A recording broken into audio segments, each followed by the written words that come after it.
सब फैल गए गुरु, मेरी बच्ची ने निकाला, बस मैं तो यही चाहूँ।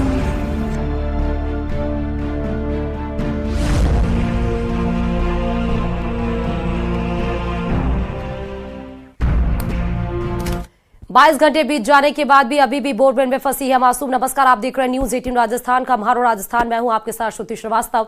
सबसे पहले बात कोटपुतली से बड़ी खबर की कि 22 घंटे के बाद भी अभी तक 3 साल की मासूम बच्ची को बोरवेल से बाहर नहीं निकाला जा सका है। रेस्क्यू ऑपरेशन अभी भी जारी है। बच्चे को बचाने के लिए लगातार कोशिशें जारी है, लेकिन अभी भी 22 घंटे से ज्यादा समय बीत चुका है, लेकिन अभी बच्ची बाहर नहीं आ पाई है। 150 फीट गहरे बोरवेल में बच्ची गिर गई थी और रेस्क्यू ऑपरेशन लगातार जारी है। 2 बार रेस्क्यू ऑपरेशन कल से फेल हो चुका, क्योंकि कल दोपहर की ये देर घटना थी। खेलते वक्त बच्ची बोरवेल में गिर गई थी।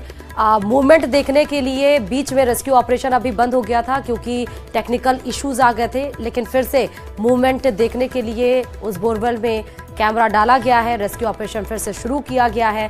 धीरे धीरे रेस्क्यू ऑपरेशन आगे की तरफ बढ़ रहा है, लेकिन बच्ची अभी भी बोरवेल में फंसी हुई है।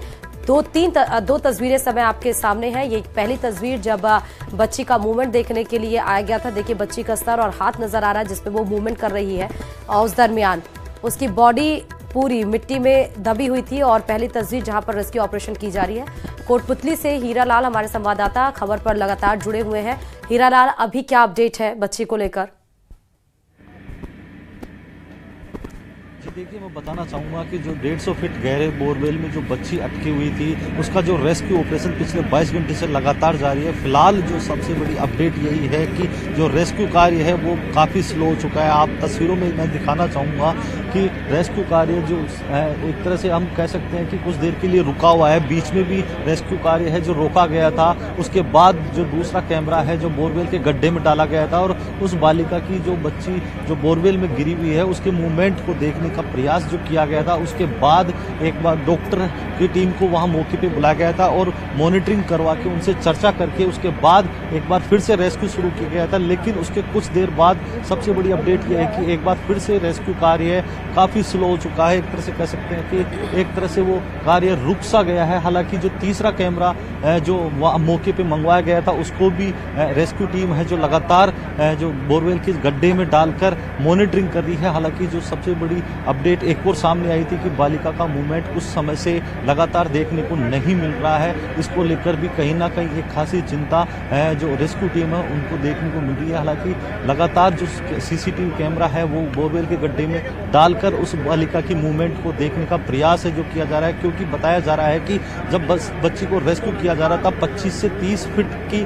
गहराई से ऊपर तक बच्ची को ले आया जाना बताया जा रहा है। उसके बाद जो मिट्टी है वो उस गड्ढे में कहीं ना कहीं वो अड़चन साबित हो रही है। इस वजह से रेस्क्यू करने में भी थोड़ी बहुत जो रेस्क्यू टीम है उसको परेशानी हो रही है। इस वजह से जब बच्ची को बाहर निकालने में परेशानी हुई, क्योंकि एल बैंड का जो रोड था वो कहीं ना कहीं उस गड्ढे की में जाके वो थोड़ा सा मुड़ गया है, अटक गया है। इस वजह से रेस्क्यू करने में जो बालिका का मूवमेंट है देखने में काफ़ी प्रॉब्लम आ रही थी। उसके बाद जो एल बैंड को भी सीधा करने का जो प्रयास किया जा रहा है, इस वजह से जो रेस्क्यू कार्य काफ़ी स्लो हो गया है। मैं बताना चाहूँगा कि यहाँ काफ़ी बड़ी संख्या में लोग हैं जो मौके पे मौजूद है। लेकिन सबसे बड़ा सवाल ये है कि जो उस माँ के आंसुओं का जिम्मेदार कौन है, उस माँ के आंसुओं का जवाब कौन देगा? क्योंकि जो हंसती खेलती 3 साल की जो मासूम थी, जो माँ की गोद में खेल रही थी, वो इस अचानक कल दोपहर इस बोरवेल के 150 फीट गहरे में जाके अटक गई और जिंदगी और मौत से वो जूझ रही है।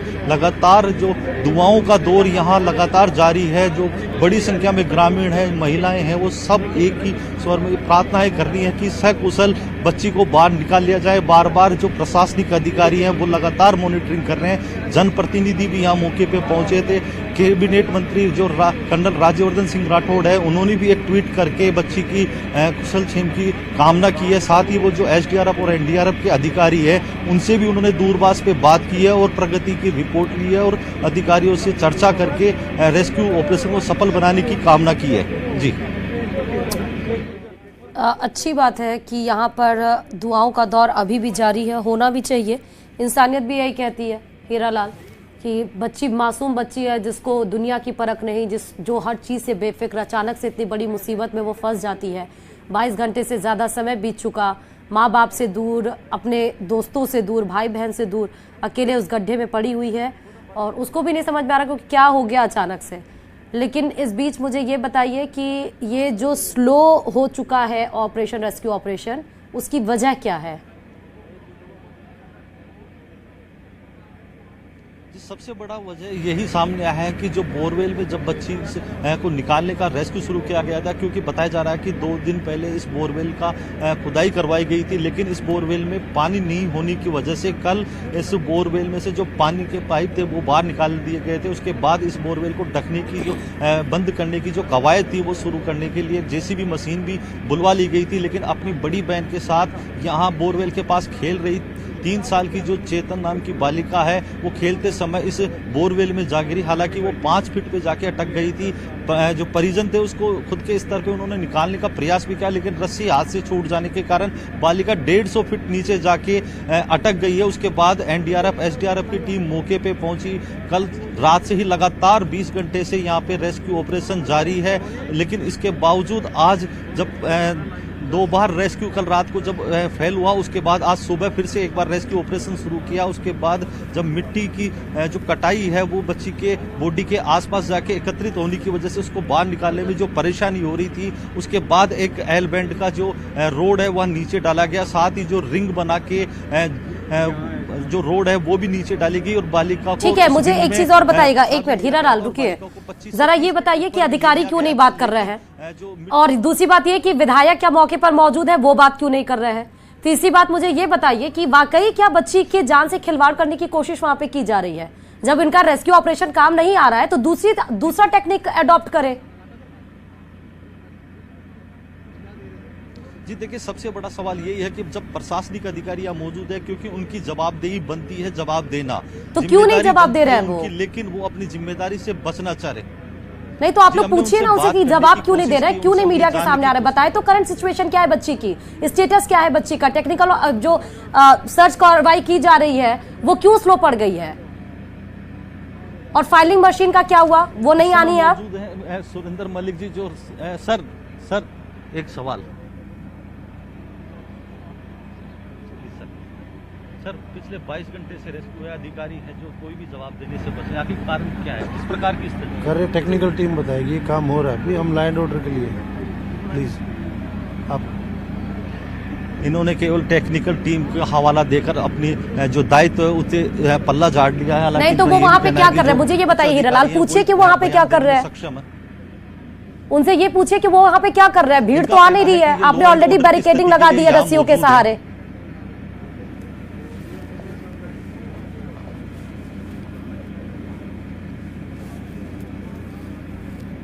हीरालाल, विधायक मौजूद है क्या वहां पर? विधायक मौजूद है या चले गए?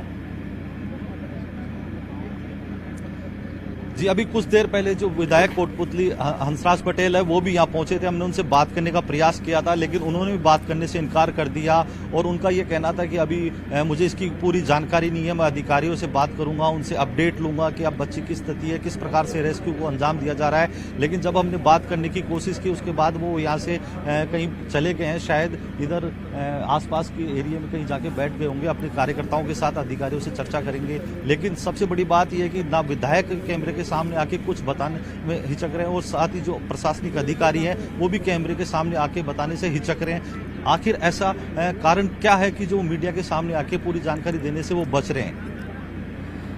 तस्वीरों के साथ साथ जरा ये दिखाइएगा। इस बीच में, इस दरमियान जब ये कार्रवाई स्लो हो गई है बच्ची को बचाने की, घर वालों से आपकी इस बीच में बात हुई है? पहले की बात नहीं मैं कर रही हूँ, अभी इस दरमियान आधे घंटे के बीच में आपकी कोई बातचीत हुई है? दूसरी बात ये मुझे बताइएगा कि फाइलिंग मशीन आने की बात कही जा रही थी, कहा जाता है परमिशन नहीं मिली है, तो क्या फाइलिंग मशीन की परमिशन मिल गई है? क्या वो आ रही है?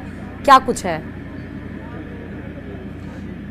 जी सबसे पहले तो मैं वो तस्वीरें दिखाना चाहूंगा जो रेस्क्यू टीम लगातार रेस्क्यू कर रही है। एक बार फिर से हलचल देखी जा रही है, जो रोड है वो हिलती नजर आ रही है, तो कहीं ना कहीं ये संभावना जताई जा रही है, कहा जा सकता है कि रेस्क्यू ऑपरेशन एक बार फिर से शुरू कर दिया गया है, जो काफी 1 घंटे से लगातार जो रेस्क्यू ऑपरेशन बाधित हो गया था, कहीं ना कहीं रुका सा हुआ था, उसको देखते हुए लग रहा था कि अब जो रेस्क्यू टीम ने एक बार फिर से रफ्तार पकड़ी है, क्योंकि तीसरा कैमरा भी है इस गड्ढे में डाला गया है और उस कैमरे की सहायता से जो मॉनिटरिंग की जा रही है, उस बच्ची की मूवमेंट को देखा जा रहा है। उसके बाद एक बार फिर से रेस्क्यू ऑपरेशन शुरू किया गया है। साथ ही मैं ये बताना चाहूंगा कि कल एसडीआरएफ की टीम ने, क्योंकि जुगाड़ जो उन्होंने की थी, जो उनके स्थानीय स्तर पे जो उनके पास संसाधन थे, उसकी सहायता से इन्होंने रेस्क्यू ऑपरेशन कल दोपहर से शुरू कर दिया था। उसके बाद एनडीआरएफ की टीम पहुंची थी, उन्होंने भी अपने स्तर पे जो संसाधन उनके पास होते हैं उसी की सहायता से उन्होंने देसी जुगाड़ बैठाकर रेस्क्यू ऑपरेशन शुरू किया। साथ ही जो दौसा में जो एक स्थानीय लोगों की, दक्ष लोगों की एक टीम थी, जो निजी लोग बताए जा रहे हैं इस प्रकार के कार्यों को अंजाम देते हैं, उनको भी यहाँ बुलाया गया है, क्योंकि दौसा में भी उन्होंने रेस्क्यू ऑपरेशन में सहयोग दिया था और यहाँ भी वो अपना योगदान देने के लिए पहुंचे हैं, तो उनका भी यहाँ सहयोग लिया जा रहा है। लेकिन ये सब एक जुगाड़ है देसी, क्योंकि संसाधनों की कमी कहीं ना कहीं यहाँ खलती नजर आ रही है। क्योंकि कल एसडीआरएफ टीम के जो अधिकारी है रवि कुमार, उन्होंने स्थानीय प्रशासन को यह भी सूचना दी थी, एक ऑप्शन दिया था कि ये जो जुगाड़ी जो ऑपरेशन है वो अगर सफल होता नजर नहीं आ रहा है तो पाइलिंग मशीन को यहाँ बुला लिया जाए। और हीरालाल, बात करते करते डॉक्टर की टीम के पास जाइएगा, गड्ढा खोदकर डॉक्टर की टीम के पास जाइए। हीरालाल, डॉक्टर की टीम के पास जाइएगा, जो एम्बुलेंस खड़ी हुई है उनसे जाके बात करिए। अब बच्ची की हेल्थ कंडीशन क्या, वो उसकी बॉडी में मूवमेंट देखी जा रही है, क्या कुछ है, वो डॉक्टर को अपडेट्स होंगे, जरा उनसे बातचीत करिएगा। जी बिल्कुल, मैं बात करने का प्रयास करूंगा, क्योंकि मैं बताना चाहूंगा कि यहाँ मेडिकल टीम मौजूद है, लगातार यहाँ मेडिकल टीम है जो ऑक्सीजन है जो बच्ची तक पहुंचाने का प्रयास कर रही है, ताकि बच्ची को सांस लेने में किसी प्रकार की कठिनाई ना हो। मेरे साथ यहाँ जो मेडिकल टीम है उनसे भी हम बात करने का प्रयास करें, क्योंकि अभी जो डॉक्टर हैं वो मौके पे जाके आए, उनसे जो अधिकारी है, जो रेस्क्यू टीम के जो कर्मचारी हैं, उनसे लगातार उन्होंने चर्चा भी की है और साथ कुछ बातें भी की है। तो हम जानने का प्रयास करेंगे किस प्रकार की वहाँ स्थिति है, बच्ची की जो कंडीशन। मैं इस चीज के लिए ऑथराइज पर्सन नहीं हूँ, तो आप बीसीएमओ और सीएमएचओ से कांटेक्ट करें, वो बताएंगे। ठीक है, आप नजर बनाए रहिए, बहुत शुक्रिया। चलिए खबरों में आगे बढ़ते हुए सीधे राजधानी जयपुर से आपको खबर बता रहे हैं, जहां करदनी थाना इलाके में तेज रफ्तार डंपर ने स्कूटी सवार एक छात्रा को कुचल दिया। इससे उसकी घटनास्थल पर ही मौत हो गई है। हादसे में स्कूटी पर सवार छोटी बहन और सहेली जख्मी हो गई है। कल शाम को निवारी गोविंदपुरा लिंक रोड पर इस दर्दनाक हादसे का सीसीटीवी फुटेज भी सामने आ चुका है, जिसमें 12वीं कक्षा में पढ़ने वाली नेहा शेखावत अपनी छोटी बहन वंशिका और क्लासमेट सिया शर्मा के साथ स्कूटी पर स्कूल से घर लौट रही थी। तभी लिंक रोड पर पीछे से आ रहे तेज रफ्तार डंपर ने स्कूटी को जोरदार टक्कर मार दी। इसमें स्कूटी चला रही नेहा शेखावत की टायर से कुचलकर घटनास्थल पर ही मौत हो गई। वहीं टक्कर लगने के बाद साइड पे गिरने से नेहा की छोटी बहन वंशिका और सहेली सिया की जान बच गई। दर्दनाक हादसे के बाद आसपास मौजूद लोग मदद को दौड़े। इनमें कुछ लोगों ने डंपर चालक को पकड़कर पुलिस को सूचना दी। वहां अफरा तफरी का माहौल हो गया। सूचना मिलने पर पुलिस मौके पर पहुंची, नेहा के शव और दोनों घायलों को अस्पताल पहुंचाया। दुर्घटना थाना पुलिस केस की जांच कर रही है। डंपर को जब्त कर लिया गया है। मुख्यमंत्री भजनलाल शर्मा दिल्ली दौरे पर हैं। इस दौरान वो बीजेपी नेताओं से मुलाकात भी कर रहे हैं। सीएम ने केंद्रीय मंत्री पीयूष गोयल से शिष्टाचार भेंट की है, जिसकी तस्वीरें आपके सामने हैं। वहीं जोधपुर हाउस में मध्य प्रदेश के मुख्यमंत्री मोहन यादव से भी मुलाकात की है। मोहन यादव से ये महत्वपूर्ण मुद्दों पर चर्चा की गई है। पीकेसी ईआरसीपी को लेकर भी चर्चा की गई है, यानी महत्वपूर्ण वार्ता दोनों के बीच में हुई है। शिष्टाचार मुलाकात भेंट ये सीएम और मंत्री पीयूष गोयल की। हम राजस्थान और मध्य प्रदेश की कई सारी ऐसी हमारी आपस की विकास की कई योजनाएं भी है, जैसे नदी जोड़ो अभियान पे माननीय प्रधानमंत्री जी ने बीती 17 तारीख को एक अपना बड़ा कार्यक्रम किया था, जिसका लाभ दोनों जिलों को उठाएंगे। ऐसे भगवान श्री कृष्ण मथुरा से चलकर उज्जैन आए थे, तो राजस्थान रास्ते में पड़ता है। श्री कृष्ण पाथे हम साझा योजना से बना रहे हैं। ऐसे कई विषयों पर मेरे मित्र माननीय मुख्यमंत्री श्रीमान भजनलाल जी से बात हुई है। उम्मीद कर रहे हैं कि राजस्थान और मध्य प्रदेश मिलकर के माननीय मोदी जी के नेतृत्व में और आगे बढ़ेंगे। और चलिए एक और बड़ी खबर आपको जयपुर से ही बता रहे हैं। 10 दवाओं के अलग अलग बैच अमानक घोषित हुए हैं। 6 दवाओं के बैच गंभीर अमानक घोषित हो गए हैं, जिसमें कि एमैक्सोसिलिन और पोटेशियम, मतलब ये तमाम दवाएं हैं। Levocetirizine, hydrochloride, montelukast sodium tablet, pregabalin capsule, pantoprazole sodium, cefpodoxime tablet और इसके अलावा 4 ऐसे अन्य दवाओं के बैच भी अमानक घोषित किए गए हैं। राजस्थान ड्रग कंट्रोल ऑर्गेनाइजेशन का ये बड़ा एक्शन देखने को मिला है। तो जयपुर से ये बड़ी खबर है। 6 दवाओं के बैच गंभीर अमानक घोषित किए गए हैं। 10 दवाओं के अलग अलग बैच अमानक घोषित किए गए हैं। टीवी स्क्रीन पर आपके वो तमाम दवाओं के बैच के नाम चल रहे हैं। जो अमानक घोषित किए गए हैं, यानी कि आप इसको कंज्यूम नहीं कर सकते हैं। ये खराब श्रेणी में आए हैं। इनके जो स्टैंडर्ड्स हैं वो गलत पाए गए हैं। जो फॉर्मूलाज होते हैं मेडिसिन मेकिंग के वो गलत पाए गए होंगे। स्टैंडर्ड्स को ये फॉलो नहीं किए गए होंगे, इसलिए ये अमानक इस श्रेणी में अब आ गए हैं। डी के पहाड़ी कस्बे में दिन दहाड़े एक 10वीं की छात्रा का अपहरण कर लिया गया। यह घटना उस वक्त हुई जब छात्रा बीते दिन परीक्षा देकर स्कूल से बाहर निकल रही थी। जानकारी के मुताबिक लड़की की 1 साल पहले आटा साटा प्रथा से शादी हुई थी, लेकिन वो अपने मायके ही रहती थी और कल परीक्षा देकर जब वो घर लौट रही थी तो बोलेरो सवार बदमाश देखिए आते हैं और उसे किडनैप करके ले जाते हैं। घटना के बाद आरोपी लड़की को कार में डालकर फरार हो जाते हैं। पूरी घटना वहां पर लगे सीसीटीवी कैमरे में कैद हो गई है, जो आपको हम दिखा रहे हैं। इस मामले का आरोप ससुराल वालों पर लगा है। फिलहाल पुलिस मामले की जांच में जुटी है, लेकिन अभी तक छात्रा का कोई सुराग नहीं मिला। दीप जिले के पहाड़ी कस्बे में दिन दहाड़े एक नाबालिग छात्रा का अपहरण किया जाता है। कुछ बोलेरो सवार आते हैं और जब नाबालिग छात्रा पेपर दे करके सेंटर से बाहर निकल रही थी तो उसी दौरान उसे जकड़ते हैं और बोलेरो गाड़ी में बिठा करके जबरन ले जाते हैं।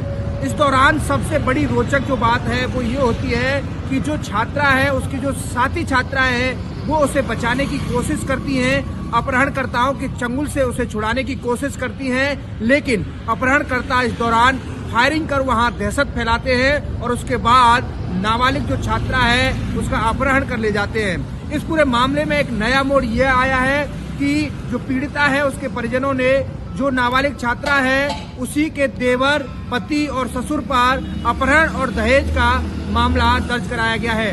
यानी कि 1 साल पहले आटा साटा प्रथा के तहत जो नाबालिग छात्रा है जिसका अपहरण हुआ है उसकी शादी गोपालगढ़ थाना इलाके क्षेत्र में रहने वाले एक युवक से हुई थी, लेकिन वो अपने मायके में ही रह रही थी। ससुराल वालों का ये कहना है कि उसे भेजा नहीं जा रहा था और अब उसे अपहरण करके ले गए। पूरे मामले में पुलिस जांच कर रही है, लेकिन सबसे बड़ी बात यह है कि अभी तक पहाड़ी थाना पुलिस अपहरणकर्ताओं के चंगुल तक नहीं पहुंच पाई है और उसे दस्तयाब नहीं किया गया है। दीपक पुरी, न्यूज 18, भरतपुर। साइबर ठगी के मामले में भीलवाड़ा की भीमगंज थाना पुलिस को बड़ी सफलता मिली है। प्रशिक्षु आईपीएस जतिन जैन के नेतृत्व में कार्रवाई करते हुए साइबर ठगी के बड़े नेटवर्क को क्रैक किया गया। इस दौरान पुलिस ने एक आरोपी को गिरफ्तार किया। आरोपी से 29 debit credit card, 9 scanner, 11 passbook, chequebook, 3 pen drive, 1 card reader, 5 SIM, 3 मोहर समेत अन्य कागजात मिले हैं। आरोपी के खिलाफ महाराष्ट्र, उड़ीसा, उत्तराखंड में साइबर ठगी की शिकायतों में वांछित है। प्रशिक्षु आईपीएस जतिन जैन ने बताया कि जिले में ऑपरेशन एंटीवायरस अभियान के तहत ये कार्रवाई की गई है। इस पर आरोपी वाहिद हुसैन को गिरफ्तार किया। एक क्यूआर कोड मिला जिसके बैंक के पूल अकाउंट पर 10,036 शिकायतें, 223 एफआईआर होना दर्ज हुई है। ऐसे पूल अकाउंट को लेकर जांच की जाएगी। वहीं आरोपी से पूछताछ में और भी खुलासे हो सकते हैं। ऑपरेशन एंटीवायरस के तहत भीलवाड़ा पुलिस ने भीमगंज थाना क्षेत्र में एक बड़ी कार्रवाई करते हुए एक मुलजिम को गिरफ्तार किया है, जिनका नाम वाहिद हुसैन है। इनको गिरफ्तार लेने के बाद जमा तलाशी की। जमा तलाशी में इनके पास 29 debit card, credit card, 3 pen drive, 4 SIM, 11 passbook और अन्य दस्तावेज मिले, जिनकी जांच पड़ताल जारी है। बाड़मेर से इस बीच बड़ी खबर है। शहर में चोरों के हौसले काफी ज्यादा बुलंद। एक सूने मकान में चोरों ने धावा बोल दिया, लाखों के रुपए और गहने और नकदी लेकर फरार हो गए। तस्वीरें भी सामने आ गई हैं।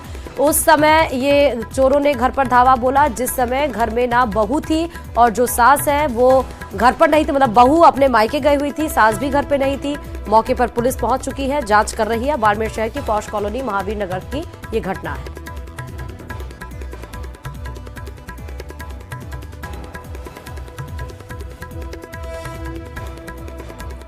जालौर के सायला उपखंड के दुधवा गांव के सबसे बड़े सरकारी स्कूल में शिक्षकों की कमी है, जिसके कारण ग्रामीण छात्रों की पढ़ाई बाधित हो रही है।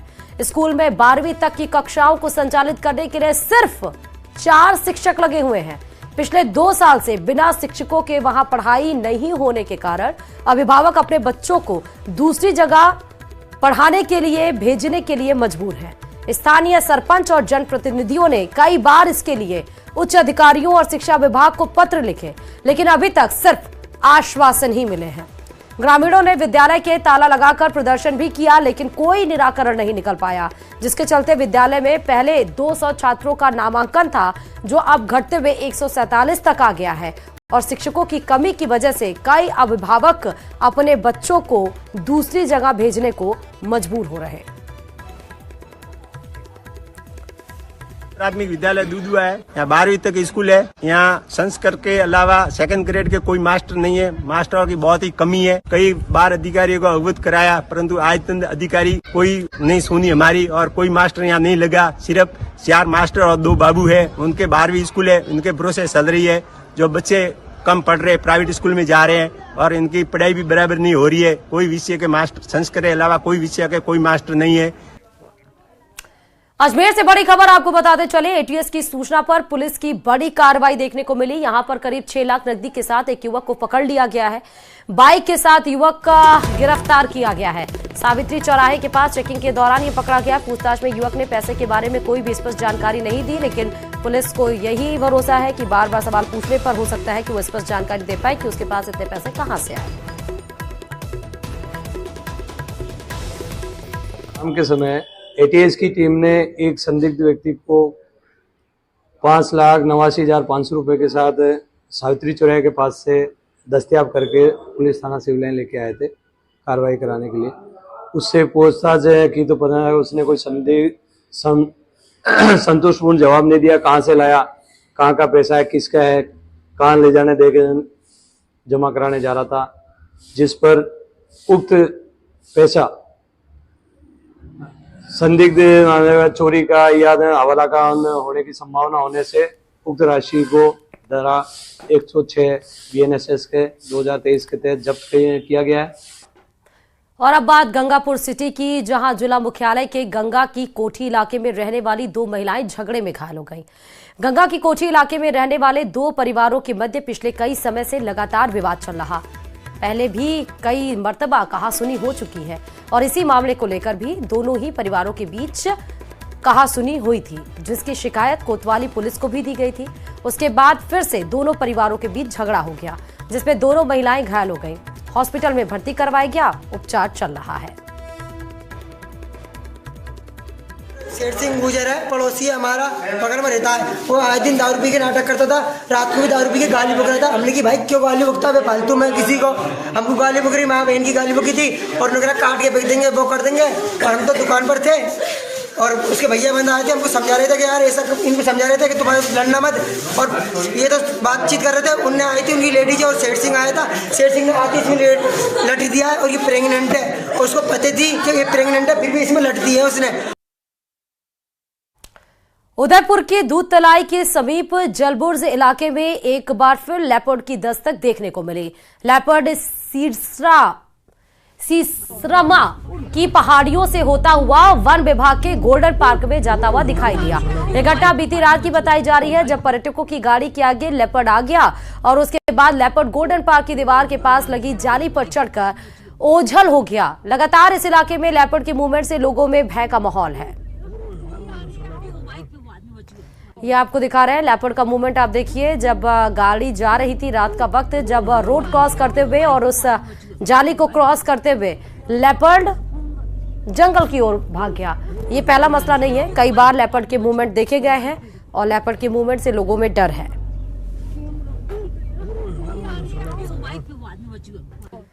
और चलिए इसी के साथ इस बुलेटिन में फिलहाल अभी इतना ही। आगे देखिए स्पेशल रिपोर्ट।